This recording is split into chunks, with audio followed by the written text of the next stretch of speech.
নমস্কার জানি সবাইকে।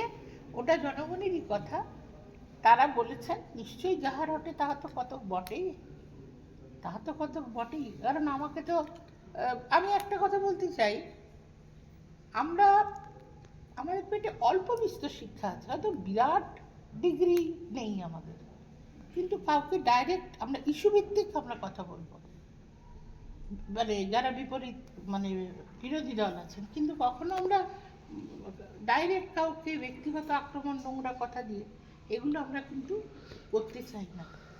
তো সেটা দেখেছি, আমার মনে হয়েছে যে এটা করতে পারিনি বলেই বোধহয় আমরা ব্যাকফুটে যাচ্ছি। কিন্তু যে কথাটা আমার একদম মনে হচ্ছে, আজকে আমাদের দলেরই অনেকে আছে যারা শুভেন্দুবাবুর bank, Contai cooperative direct bank, তারা চাকরি করছেন, তারা বিভিন্ন পদ হোল্ড করে বসে আছেন। আমাদের পৌরসভার বোর্ড যাওয়ার পরও 4 বছর বসে আছে। তাদের পরিবারের মানুষদের কিন্তু পদোন্নতি ঘটছে। কেন? সেখানে তো দিদি কোয়ারি করছেন না, সেখানে তো এইসব কথা উঠছে না। এইগুলো তো হচ্ছে ব্যক্তিগত